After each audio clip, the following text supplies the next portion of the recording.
हमारी संस्कृति, हमारे संस्कार सदा रहें हमारे साथ। सब्सक्राइब करें तिलक।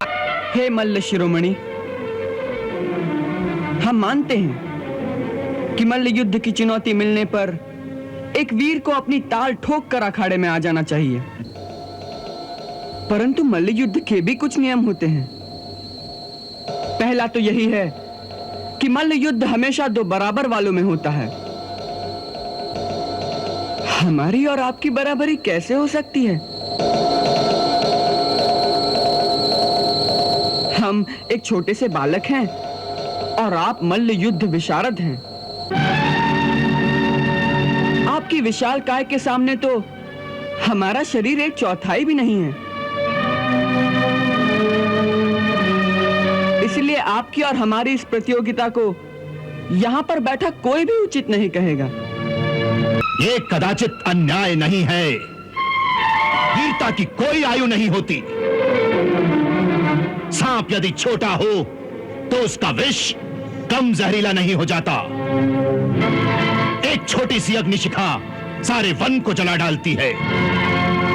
इसलिए यदि ये अपने आप को परमवीर योद्धा कहने का दावा करता है तो इसे आज सारी जनता के सामने इस अखाड़े में उसका प्रदर्शन करना चाहिए। यह सरासर अनुचित है। इसे हम स्वीकार नहीं कर सकते। महाराज, आपकी आंखों के सामने यह अन्याय हो रहा है। राजा होने के नाते आपका यही धर्म है कि राज्यसभा में एक नन्हे बालक के साथ घोर अन्याय मत होने दीजिए। हम चाहते हैं कि आज इस अखाड़े में तुम्हारा मल्ल युद्ध देखा जाए। इनमें से चाहे जिसे तुम चुन लो और उसके साथ कुश्ती करके जनता का मनोरंजन करो। आज तो हम मथुरा का उत्सव देखने आए हैं राजन, कुछ दिखाने नहीं आए। किसी दूसरे अवसर पर आपकी ये इच्छा भी पूरी कर देंगे। इससे अच्छा कोई दूसरा अवसर कब आएगा? देश विदेश से इतने लोग फिर कब इकट्ठा होंगे? आज हम इन सब के सामने मल्ल युद्ध में अपना अपना पराक्रम थोड़ा दिखा दें तो दर्शक लोग कितना आनंद लेंगे। हाँ, यदि हमें देखकर तुम्हें डर लगता हो तो दूसरी बात है। सबके सामने हाथ जोड़कर क्षमा मांग लो, हम तुम्हें छोड़ देंगे। क्या सोच रहे हो लल्ला? ये ग्वालनों के साथ ताली बजा के थिरकने की बात नहीं। वीरों की सभा में मल्ल युद्ध करना है। हे मल्ल शिरोमणि, हम मानते हैं कि मल्ल युद्ध की चुनौती मिलने पर एक वीर को अपनी ताल ठोक कर अखाड़े में आ जाना चाहिए, परंतु मल्ल युद्ध के भी कुछ नियम होते हैं। पहला तो यही है कि मल्ल युद्ध हमेशा दो बराबर वालों में होता है। हमारी और आपकी बराबरी कैसे हो सकती है?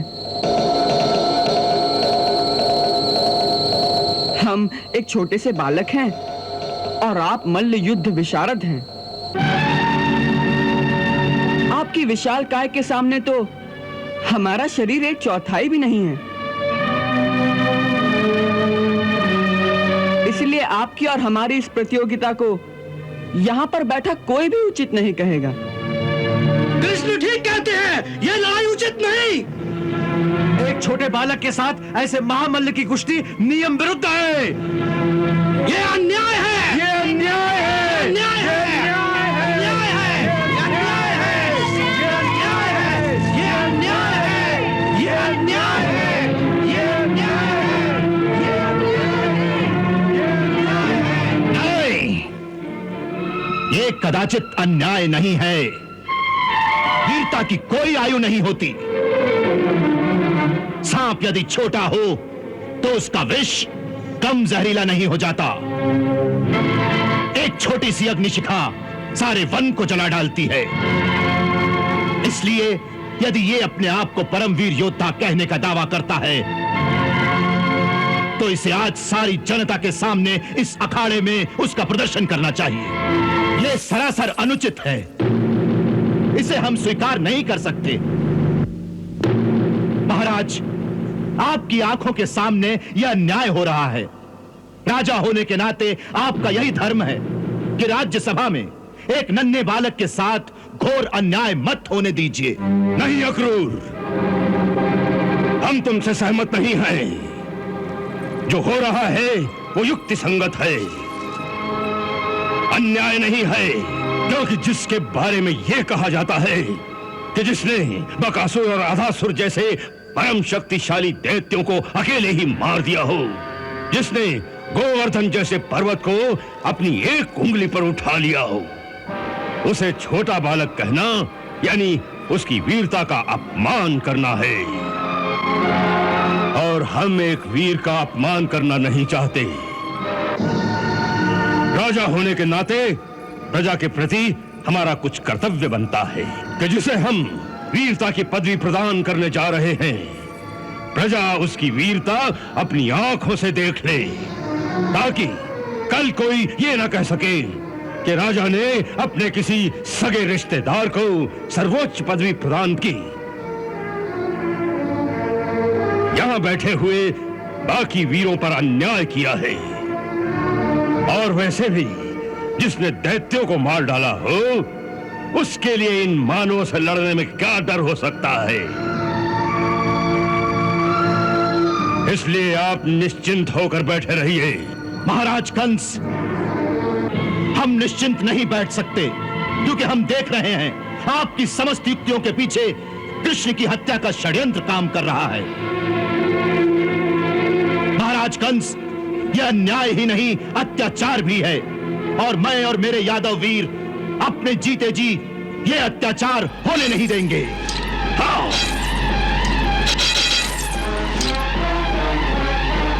अक्रूर जी,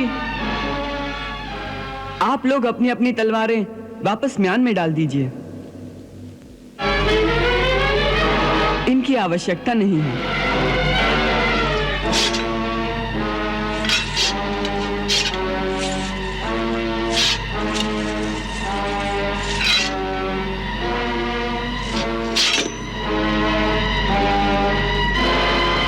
हम मथुरा नरेश की बात से सहमत हैं कि प्रजाजनों के मनों को आश्वस्त करने के लिए, उन्हें यह विश्वास दिलाने के लिए कि हम ही वो हैं जिन्होंने उन महान दैत्यों का संहार करके अब तक इस राज्य की रक्षा की है, हमें आज फिर अपना पराक्रम दिखाना ही होगा।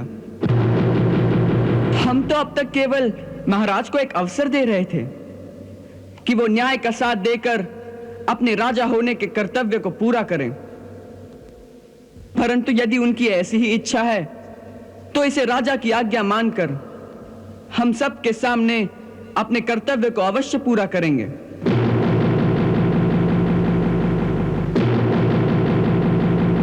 हम इस मल्ल युद्ध के लिए तैयार हैं।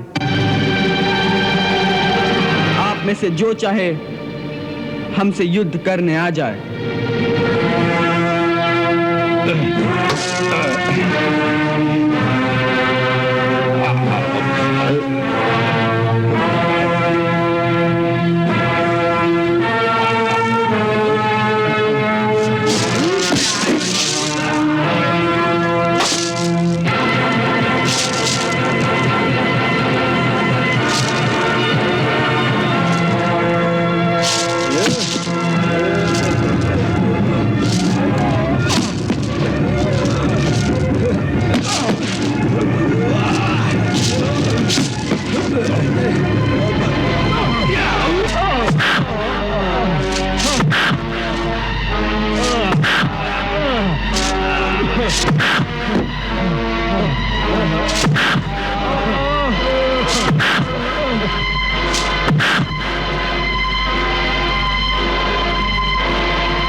हो, इन दोनों के टुकड़े टुकड़े कर दो। हर हर महादेव।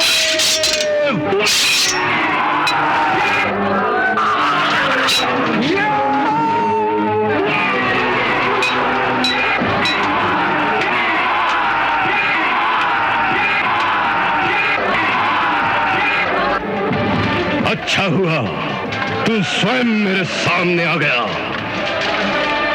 हम तो सदा से तेरे सामने थे कंस, केवल तुमने हमें पहचाना नहीं। हमने तुझे बार बार अपनी शरण में आने का अवसर प्रदान किया। अब तेरे पापों का घड़ा भर गया है कंस। ये तेरा अंतिम समय है। अब भी फेंक दे अपनी ये खड़ग और हमारी शरण में आ जा। हम तुझे क्षमा कर देंगे कंस, हम तुझे क्षमा कर देंगे।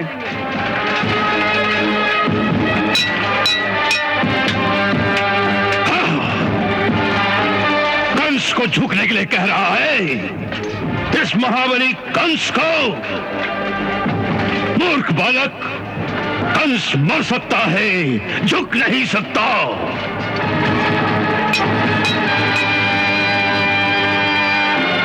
अच्छी बात है, तो अब मृत्यु के लिए तैयार हो जाओ कंस। किसकी मृत्यु? मेरी या तुम्हारी?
लक्ष्य कंस उद्देश्य कंस कृष्णावतार का कंस ही कारण।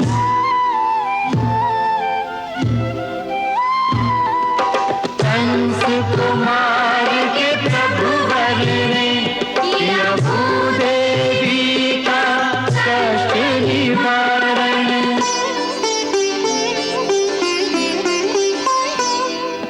प्रमुख हेतु वह पूर्ण हुआ जिस हेतु किया हरि नर्तन धारण। कृष्ण के हाथों सद्गति पाई कंस का भाग्य नहीं साधारण। कंस का भाग्य नहीं साधारण। वैर भाव ही से किया सदा कृष्ण का ध्यान। मिला अंततः कंस को हरि चरणों में स्थान।